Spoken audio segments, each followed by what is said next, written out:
right. Kirani James.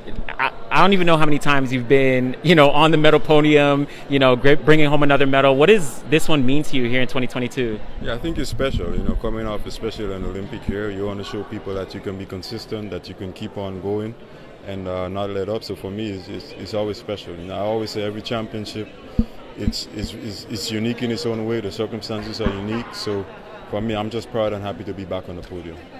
And can you talk a little bit about the journey over the past kind of like 4 years where, you came back from Graves' disease and then you went to Doha. I think you just missed the podium in fifth. You finally got to the Olympics, you got your medal, but now you're even higher on a silver medal again. Talk to me about that journey. No, I mean, it's a special journey. Like I say, for me, it's a blessing to just be back competing at a level that's highly competitive.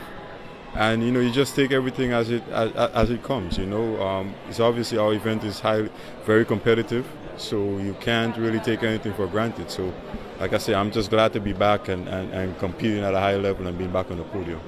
Who are some of the people that you have around you to support you through some of those tough times and the ups and downs throughout your career?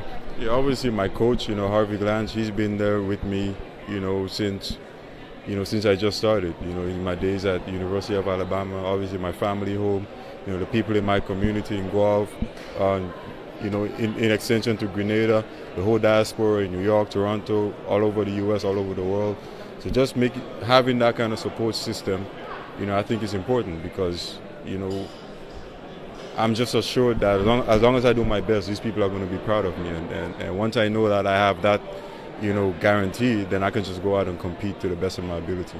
Nice. And, representing Grenada on the world stage year after year, there's a long history of sprinting in Grenada, but what does it mean for you to kind of continue that history? And, you still have years to go.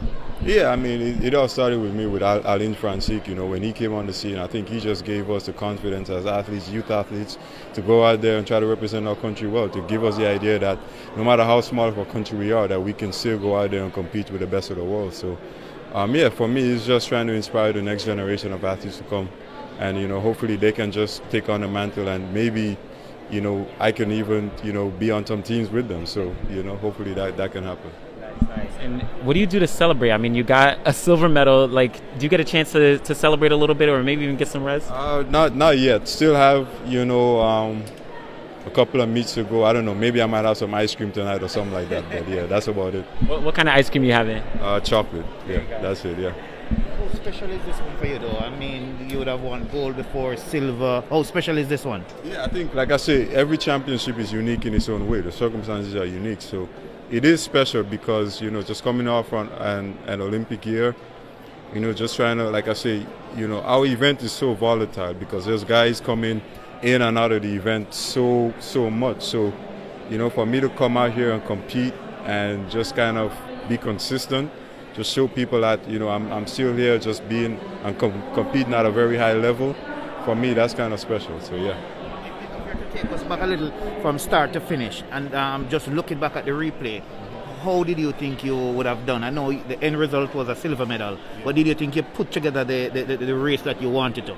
Yeah, well, the whole idea was, having Michael Norman in front of me, the idea was to not let him, get too far from me because he's a guy, he's so talented, he's so strong, he's so fast that, coming up the turn, if he's so far ahead, you're not going to give yourself a chance to catch him.